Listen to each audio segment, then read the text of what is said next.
Hi you guys, welcome to my channel. My name is Shaylin and we're gonna hop right into the video. If you clicked on this video, you clearly want to learn about femininity and modesty and Christianity and how it all ties into one. So welcome. We have that in common. I love everything femininity, modesty, and Christianity, so I'm really trying to work on my growth in all of those areas. And these past couple of months, I've come to a realization of a lot of things that helps when it comes to growing your femininity, and I'd like to share it with you guys. Because who am I to keep all of this juicy information just for myself? So here's the first thing that I realized. When it comes to growing in your femininity and modest outfits and Christianity, it all ties down to studying. It's all about the mind. It's a whole process.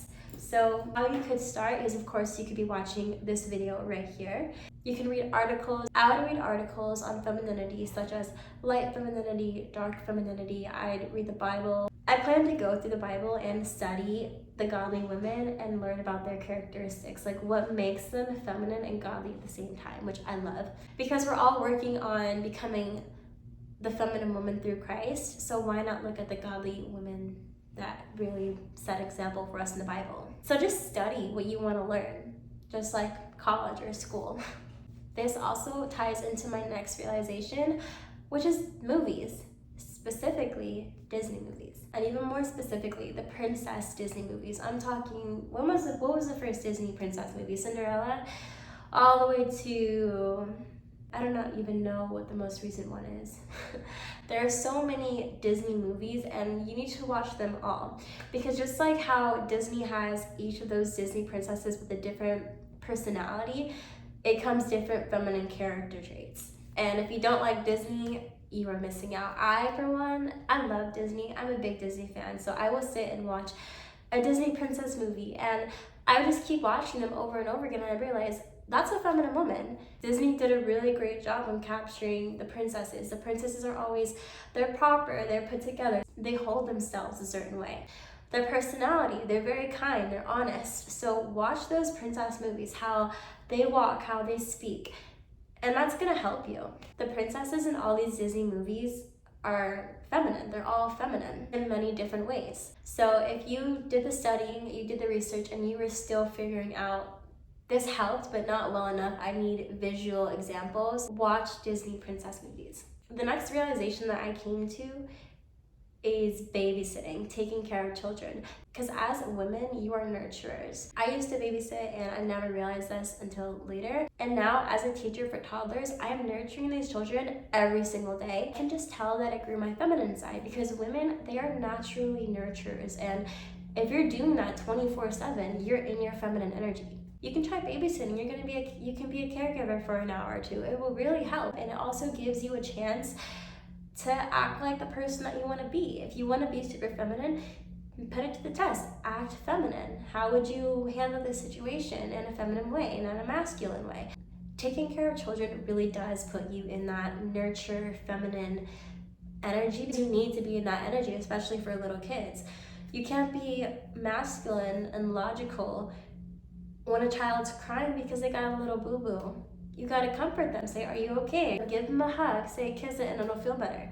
That's your feminine energy. You are in your feminine energy in that moment. You are mothering them. And mothers are nurturers, and nurturing is feminine and Christian and godly as a woman, so it's gonna automatically happen. And that's really gonna help you in that area. Femininity has a lot of different layers and a lot of different levels in a lot of different areas. So although watching those princess movies helps you find out the characteristics, that doesn't teach you how to become a nurturer. You need to put yourself in that position and actually act on it. This next realization is a game changer. It is the truth. It's a blueprint. And that blueprint is the Bible. I was gonna just mention Proverbs 31 because it's the blueprint of what a virtuous wife is, and a virtuous wife is an excellent wife. I apologize if you hear my dog in the background. He's having a moment. So Proverbs 31 is all about the virtuous wife, but Proverbs 31 is not the only chapter in the Bible that talks about femininity. Think about Ruth, the book of Esther, Mary. I'm sure there's a bunch of other women in the Bible that I missed, but those are the 3 ones that stand out to me because I read those stories the most. But just hearing their stories, that is a godly woman. Let's talk about Ruth, for example. How with Ruth, her husband died and she was with her mother-in-law. And her mother-in-law is like, you have to go. I'm okay. I'm going to go back. I'm going to go over here. And Ruth, she's faithful to her. She's loyal to her husband's mom. And she says, I'm going to stay with you. And along her journey, her putting her faith and dedication and a bunch of other things that happened in that story, she met her Boaz and God was pleased with her. And Queen Esther, she was not a queen before. She obeyed, she listened, she became queen, and she saved her whole race from genocide as a godly feminine woman. And then the Virgin Mary, the mother of Jesus. She was dedicated to God. God was very pleased with her, so much to where he said, you're going to give birth to our Lord and Savior and the King. She was a godly woman, and I need to read the Bible again to give you more specific examples about her femininity and how she was. But the Bible is full of so many amazing examples of feminine women. All you have to do is open it. The Bible is literally a blueprint for everything. So if you brush past everything that I said, don't brush past that, because that is the true instruction and advice for helping you to become the woman that you want to become. Don't just say, oh, okay, I will try this. I will read the stories. That was really good. Actually study. Study what they say when a man speaks to them. Study how they react when something happens that doesn't go their way. Just study that, and that'll help you big time. So this next realization that I had is more about an inspiration when it comes to how the women walked and how they held themselves and how they clothed themselves. I think it's absolutely beautiful, and that is the 1950s. They held themselves great. They clothed themselves. I was not alive in the 1950s, but I know back then, all this fornication that's shown on television never would have been there back then. There's just something about the 1950s that kept women pure, because back then, women were shamed for how they dressed, if they dressed super revealing. Now, that's not the case at all. Look at me trying to reminisce on a time when I wasn't even born. I watched movies that are placed in that time period, and their skirts are at their knee or below. You couldn't picture them naked just by what they're wearing, because nowadays women wear skin-tight clothing, and I was one of them. And I love the fashion back then. It was so classic and simple, but yet beautiful and elegant at the same time, and sophisticated. So just thinking about the 1950s and how the women acted back then really helps with femininity. We've gone downhill since then. When I think of the 1950s, I think of the series Why Women Kill. You should definitely watch it. It's on Peacock. And the very first season is placed in the 1900s era. And it was how those women dressed. They were covered, and I absolutely love it. One thing that is really sad is the fact that some women, they're wearing these absolutely skin-tight clothing to show off their bodies, and they don't even realize that it's damaging them. It's damaging them mentally, and it's damaging their worth. I'm not gonna lie and say I was not one of them. I was one of those women who would wear skin-tight everything. Every single shirt that I owned showed my belly button. And although people try to tell me this is not helping you, doesn't help your worth, this isn't gonna attract the right type of people, I wasn't ready to hear. And then by the time I was ready to hear, it's too late. I've already worn those outfits, but I'm wide awake to where I won't wear them again. So I pray that God opens your ears to that and actually allows you to see how you're dressing isn't okay. Some women are aware of it and some of them are not. And what I mean by unaware, is that's all they know. That's all they were taught, and that's all they surrounded themselves with, so they don't think there's anything wrong with it. And I also mean the unaware with how I was, where I heard that you shouldn't dress like this. I was like, well, the more skin I show, the more grown I look, which is not the case at all. It's actually the complete opposite. Although I was aware that my clothing wasn't the most modest at all, I was unaware about how much it really degrades your worth and how much it takes a mental toll on your mind. Because when you dress like that, your body's there for the whole world to see. People can picture you naked, and that's not okay. You'll have women looking at her saying, wow, she has an amazing body. And men, single or not, lusting after you. And that's not fair to the Christian men who really want to work on themselves, yet you're over here dressing like that, so you're making it the biggest distraction ever. You're not helping them in any way at all, and you're not helping yourself, and you're not pleasing God. Because in Proverbs 31, it says that a woman should be dressed in purple scarlet and covered, That's not the specific verse, but you get what I'm saying. So how you dress is really, really important, and it definitely shapes your femininity. And that ties into my next realization, which is your appearance. I'm not just talking about the whole 1950s modest outfits, which I believe is a beautiful era when it comes to women. But your appearance, I'm talking about your hair, your nails, perfume. I'm talking about hygiene stuff, things that make you look and feel hygienically clean. Although that is not the most important thing about femininity, it is a factor. Because femininity is all about the inside. It's about your mind and how you act. But it's also about how you dress and your appearance. So just handle your business. Get your eyebrows done. You don't have to get your nails done. Honestly, you can just paint them clear and it'll look beautiful. It's about maintenance and how you take care of yourself.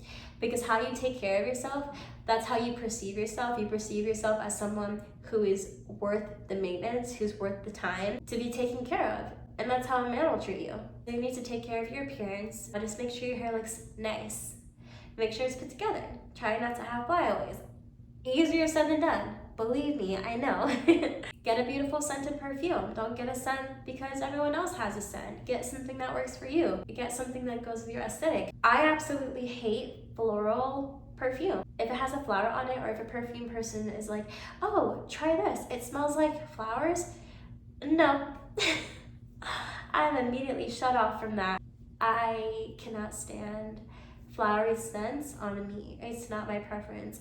And it may be everyone else's preference in the world, but it's not mine. So the perfume that smells good to you and that you believe will go with your chemistry, because remember, you can spray the perfume in the air, but it is going to smell different on your skin.